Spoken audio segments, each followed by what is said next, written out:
प्रयत्नात निर्दोष मुक्तता नाही, तरी देखील हे सगळं लिहून पोलिसांनी त्याचा शस्त्र परवाना नाकारला आणि योगेश कदम यांच्याकडे ज्या वेळेला अपील आलं, ज्या वेळेला अपील येतं, मी देखील मंत्री राहिलेलो आहे, ज्या वेळेला अपील येतं त्यावेळेला अपीलमध्ये पोलिसांची बाजू देखील मांडली जाते, दोन्ही सुनावणी घेतली जाते. ही कॉन्स्टिट्युशनरी अथॉरिटी आहे. हे अर्धन्यायिक जज आहेत. गृह राज्यमंत्री हा अर्धन्यायिक जज आहे आणि अर्धन्यायिक न्यायालयामध्ये ही सुनावणी होती. सुनावणीमध्ये दोन्ही बाजू मांडल्या जातात आणि पोलिसांनी जी बाजू मांडली त्या पोलिसांनी मांडलेल्या बाजूमध्ये हे सगळं आलेलं आहे की ह्याची पार्श्वभूमी काय, हा कोण आहे. तरी देखील योगेश कदम यांनी त्यांचं जे काही जजमेंट दिलेलं आहे, त्यांचे जे काही आदेश पारित केलेले आहेत, त्याच्यामध्ये हा माणूस किती सज्जन आहे, याला पैशाची ने-आण करण्यासाठी शस्त्र परवान्याची गरज आहे. अरे मोदी साहेबांच्या राज्यामध्ये किती कॅश घेऊन जायला परवानगी आहे? 2 लाखाच्या पुढे कॅश घेऊन जायला परवानगी नाही. 2 लाखाच्या पुढे घेऊन जायची असेल तर बँकेचं सर्टिफिकेट लागतं आणि ह्यांनी म्हटलेलं आहे लाखो रुपयाची कॅश मला वाहतूक करावी लागते, मला द्यावे लागतात पैसे. ही लाखो रुपयाची कॅश आली कुठून? हे लाखो रुपये कोणाचे आहेत? ते कोणाला दिले जातात? आणि ज्या माणसावरती शस्त्र बाळगल्याचा गुन्हा आहे बेकायदेशीर, ज्या माणसावरती खुनाचा गुन्हा होता, ज्या माणसावरती खंडणीचा गुन्हा होता, जरी तो न्यायालयातनं सुटला असेल तरी त्याची पार्श्वभूमी तर डागाळलेली आहे.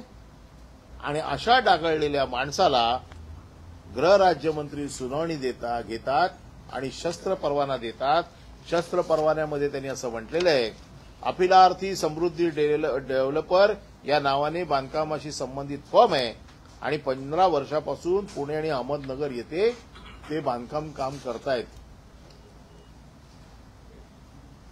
अहमदनगर येथे अपिलार्थी शेती होती. हे millennium national school Karvenagar Pune येथे क्रीडा शिक्षक म्हणून 20 वर्ष कार्यरत होते. मला सांगा, शिक्षकाची कारकीर्द ही डागाळलेली असते. शिक्षकाला कधी शस्त्र परवान्याची गरज लागते? अपिलार्थी यांनी बांधकाम व्यवसायामधील मोठ्या प्रमाणात रोख रकमेची देवाणघेवाण करावी लागते. खरं तिथेच विचारायला पाहिजे होते की रोख रक्कम तुम्ही आणताय कुठून आणि ही कशासाठी द्यावी लागते? बँकेचं सर्टिफिकेट आहे का तुमच्याकडे रोख रक्कम घेऊन जाण्यासाठी? हे सगळं विचारावं लागतं. आणि हे न विचारता अपिलार्थी यांचा बांधकाम व्यवसाय असल्यामुळे या व्यवसायातील स्पर्धेमुळे काही व्यावसायिकांची त्यांचे शत्रुत्व निर्माण झाले होते. व्यावसायिकांशी शत्रुत्व नाहीये, हे गँगमधलं भांडण आहे. पुण्यात ज्या मोठ्या मोठ्या गँग कार्यरत आहेत, ज्या गँग वॉर पुण्यामध्ये चाललेलं आहे, आपल्याला माहिती आहे की मारणे गँग आहे, गायवळ गँग आहे, मोहोळ गँग आहे, आंदेकर गँग आहे. एवढ्या आणि छोट्या मोठ्या 70 गँग पुण्यात आहेत. आणि जर गँगस्टर असेल, दुसऱ्यांचे जीव घ्यायला ज्याला मजा वाटते, दुसऱ्यांचे हातपाय तोडायला ज्याला मजा वाटते, त्यांना स्वतःच्या जीवाची भीती आहे म्हणून सरकार परमिशन देते. हे सगळं जे काही केलेलं आहे, अपिलार्थी यांच्या पोलीस आयुक्तांच्या कार्यक्षेत्रात 3 गुन्हे दाखल झाले होते. सदरचे गुन्हे 2010-15 मधील आहेत. अपिलार्थी यांनी उपरोक्त गुन्ह्यातून दोषमुक्त केले असून न्यायालयाचे आदेश त्यांनी सादर केलेले आहेत. हे जरी दिलेले असले तरी त्याची पार्श्वभूमी ही पोलिसांनी सांगितलेली आहे ना तुम्हाला. ती रेकॉर्डर घेतली नाही का तुम्ही? ती रेकॉर्डर घ्यायला पाहिजे. त्याची जर पार्श्वभूमी तुम्ही सांगितलेली आहे, पोलिसांनी दिलेली आहे, पोलिसांनी ही ऑर्डर रिजेक्ट करताना पूर्ण रिझन सकट ऑर्डर रिजेक्ट केलेली आहे. म्हणजे पोलीस जीवाच्या आकांताने प्रामाणिकपणे अशा लोकांना शस्त्र मिळू नये म्हणून प्रयत्न करतायत.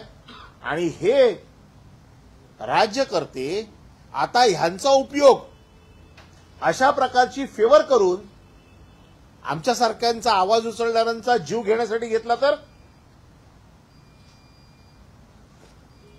कारण यांच्यावर केलेली मेहरबानी आहे.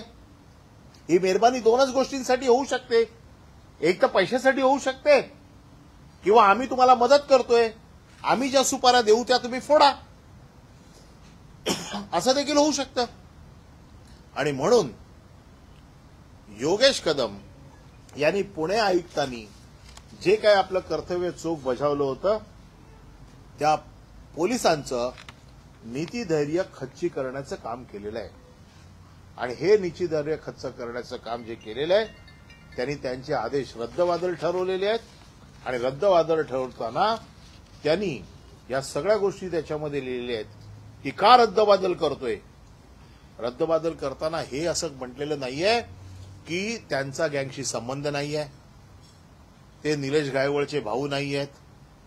या सगळ्या गोष्टी त्यांनी केलेल्या आहेत. म्हणजे रेकॉर्डवरची कुठलीही गोष्ट त्यांनी खोडून काढलेली नाही. फक्त एकच गोष्ट सांगितलेली आहे की त्यांच्यावरती केलेले गुन्हे याच्यातनं ते दोषमुक्त झालेले आहेत आणि म्हणून त्यांना देता येतं.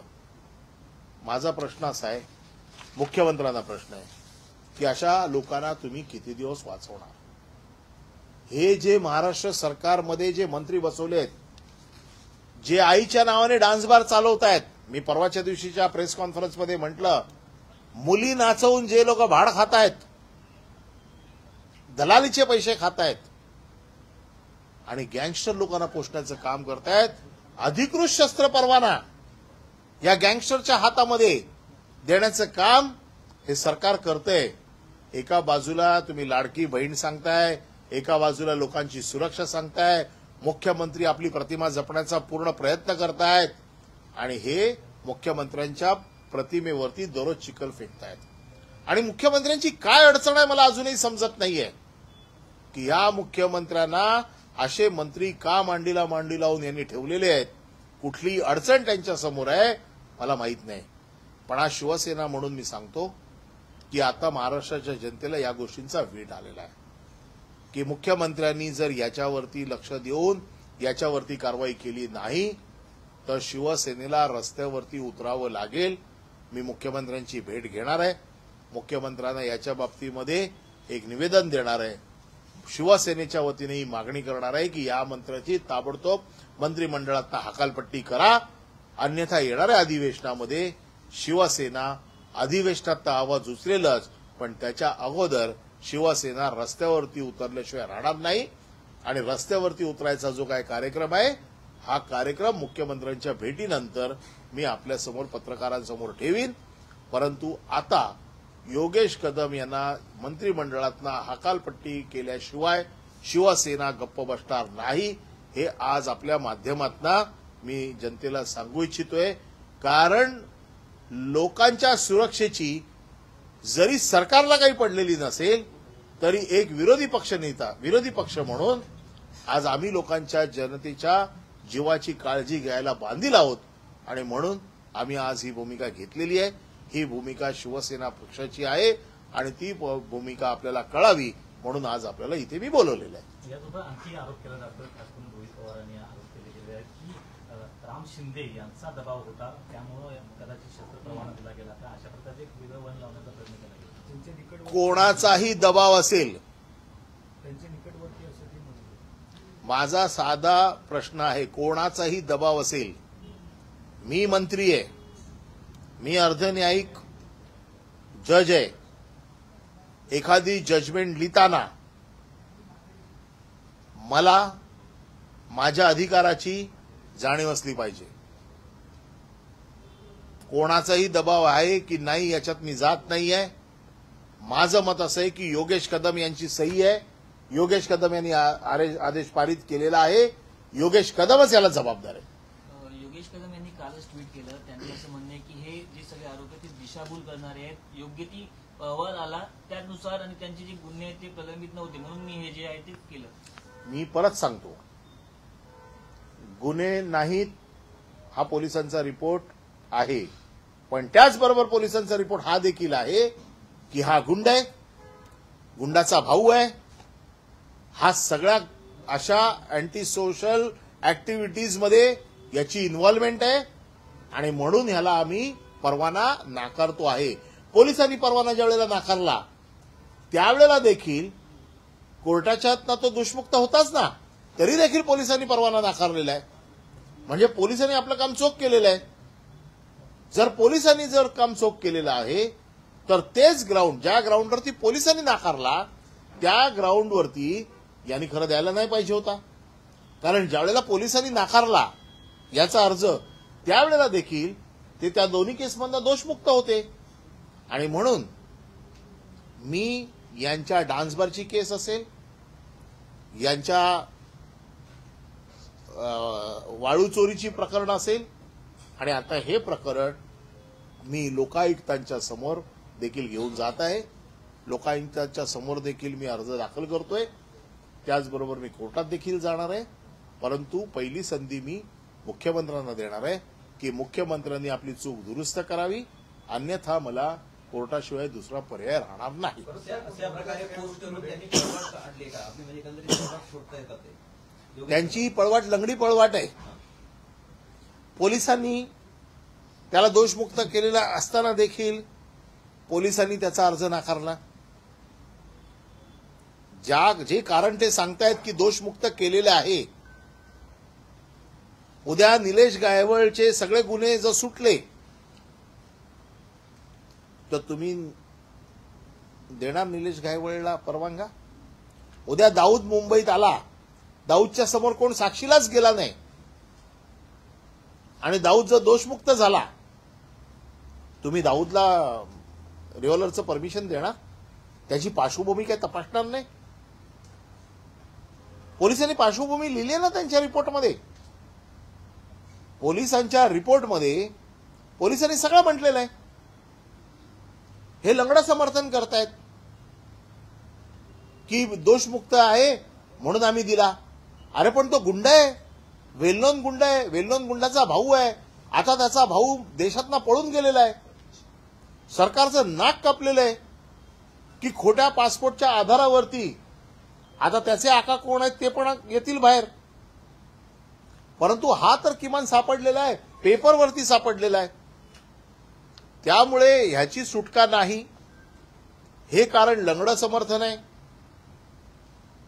ज्या कारणास्तव पोलिसांनी नाकारलं त्यावेळेला देखील कोर्टातनं तो दोषमुक्त झाला होता, तरी देखील पोलिसांनी नाकारला. पोलीस काय मूर्ख आहेत का नाकारायला?